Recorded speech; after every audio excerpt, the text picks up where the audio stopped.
What's up, guys? Time for another game theory video. If you like these videos, like, sub, comment, share, support the channel if you want. You know, I saw some dude was trying to say I have a gas tank in the back. Oxygen, dude. My health is not good. Christ, fuck me, right? Well, anything. Anyway. Game theory video. If you like these videos, like, sub, comment, share, support the channel if you want to. I appreciate it. Thanks. So I'm going to do another video, and I'm going to show this in a different way and talk about a little bit different to keep it sort of interesting to people that watch my channel, talking about the potential complexity in redundancy, okay? And how sometimes even though, again, complexity in redundancy, trying to make video games less redundant actually can homogenize the game sometimes. And what I'm going to be talking about here is hopefully, you know, proximity normals, because there is a subset of the video game community that does not actually like proximity normals in video games, and they actually like that they take it away, right? So let me show some examples of what I've always talked about, how complexity and redundancy, right? We look at a game like Street Fighter 2 here, right? We'll get, say, you know, Stand Strong. Where's the Stand Strong, right? There's Stand Strong.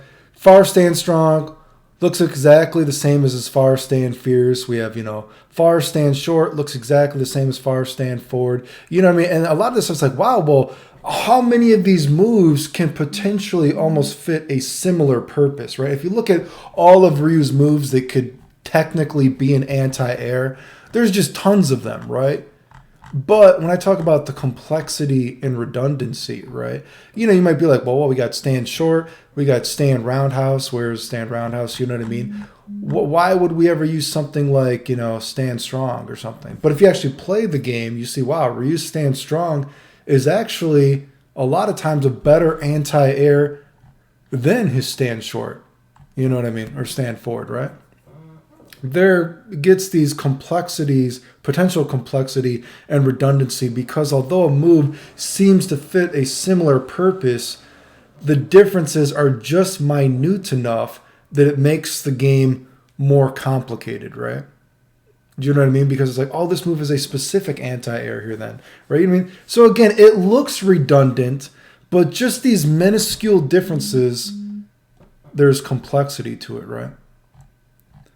And so let's talk about, I want to show something else, right? When we're talking about the idea that proximity normals are bad. And I'm sure if you were a person that doesn't like, you know, proximity normals, you would actually say, well, the other side of this argument is, why do I need so many normals that look exactly the same? You could just squish it into one thing.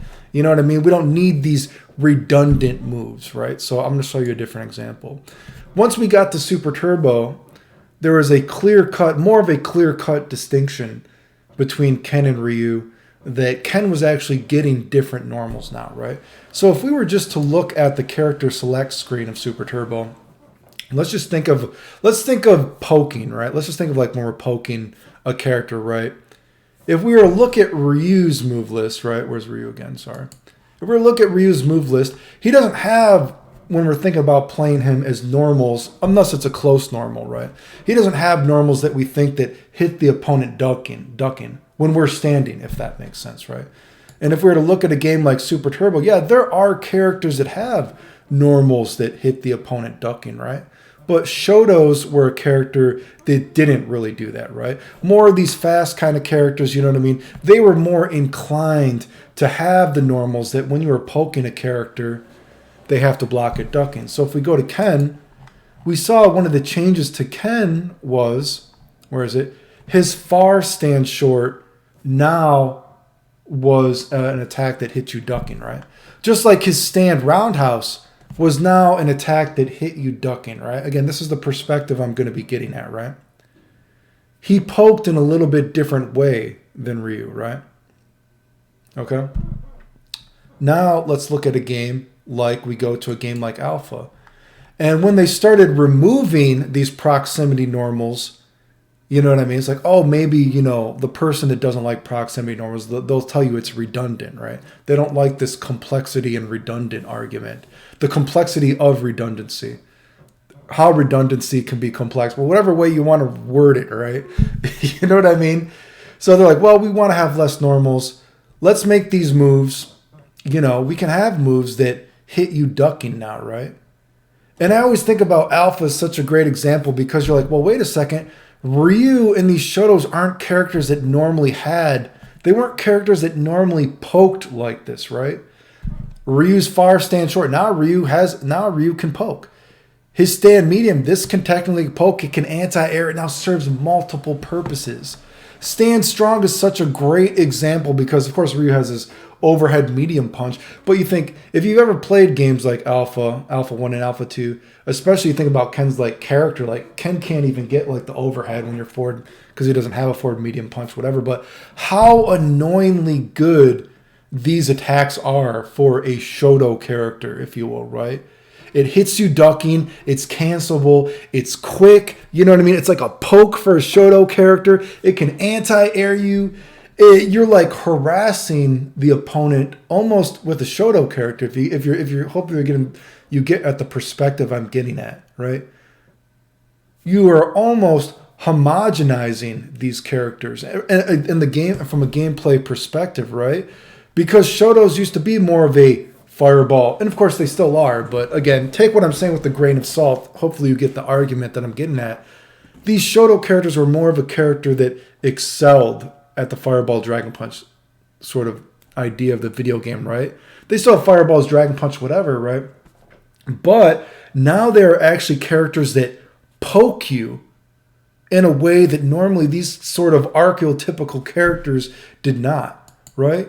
When we think about a character like Ken in Super Turbo, right, we think that his fireball is weaker than Ryu.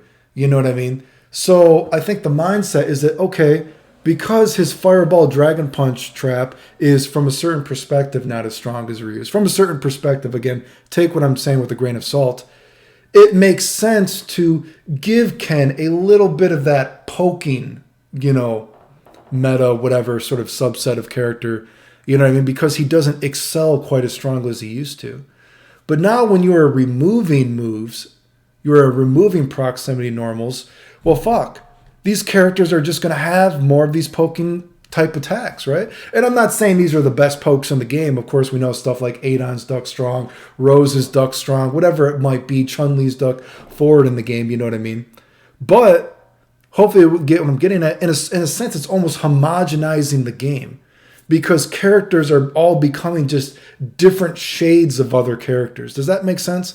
Characters are not they are not as strong of a hue of a color of an archetypical character they used to be. They're all sort of blending together in different sort of ways. And I'm not saying that video games don't have to progress, because that's not what I'm getting into at all. But hopefully you can see the kind of idea that I'm getting at, that when you do this, characters are kind of becoming homogenized in what they can do in a certain way, right?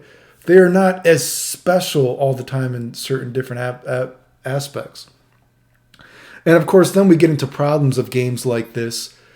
The idea that, say, Super Turbo, not that Super Turbo obviously has a lot of very powerful normals. Of course it does, right? There is a method to the madness in the game as well. Watch that chaos and the balance, how despite moves being so powerful in that game, special move wise, there's a lot of very powerful normals in that game as well.